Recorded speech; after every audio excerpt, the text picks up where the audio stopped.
Some of us are old enough to remember when railway arches were where small businesses located themselves, largely car repairers, and we still run some of the tram on old railway arches near Loxley House, Station Street, near the railway station.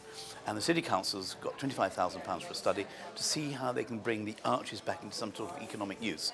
Now, we don't know what that would be. It could be small cafes, wine bars. I wonder if a council can put one of its own departments in one of the arches there. Which department would you like to see go in? I put the Treasury in there when they want my rates every year, but I mean, it could be very interesting indeed if they get it right. Of course, at the moment when you look at the site, it's hidden by rows of taxis. Whether you can actually let any of those arches off with rows of a line of taxis there, I don't know, but that's the sort of thing that the study will have to look at. But arches were, when people were pushed out of arches because they were being pulled down or converted in Nottingham's case for the tram line, there was a big hoo-ha from the businesses. There is a demand for small units. So that's going to be interesting to see what we get in there. A nightclub. Hey, that'd be good, wouldn't it? Out of the way, near the council offices. They'd love that, wouldn't they? I don't know.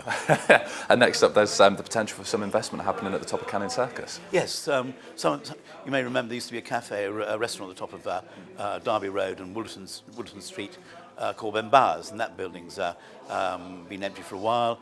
It's a very attractive landmark building in Canning Circus with a clock at the top, and needs considerable investment. The City Council's had 11 offers on the buildings. Very good. And Nottingham Company Boots, although they've closed 200 stores lately, they've got a brand new shop. As you know, we talked about last week, they're closing 200 stores around the country because they have too many. That will take it down to 2,300. But on the other side of the coin, they have opened a flagship store in Covent Garden, which they call the store of the future. And I'm just going to tell you what they say in their statement to me.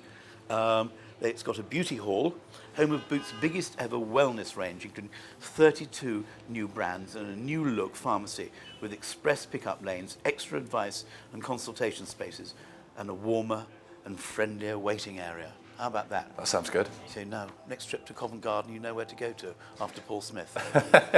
Do them in order, Nottingham representing in the big smoke. Is this a bit of a change in Boots policy that we're seeing then, do you think? It is a move towards what you might call experiential shopping. People go, we have to get our city centres right, and part of that is make sure that if you're going to go into a shop, there is an experience as well as just buying something. And Boots are looking at that. They know they've got to change the way they work. So, and you know, you go into Nottingham's had £4 million spent on its Victoria Centre store. Whether this will evolve into what we've got in Covent Garden, I don't know. But you know, you do see people going in there and getting lots of advice on how to make themselves up. We'll have to go down for the trip. Would you be up for it? A little look around the big Boots? I'm always up to go and buy some shampoo there.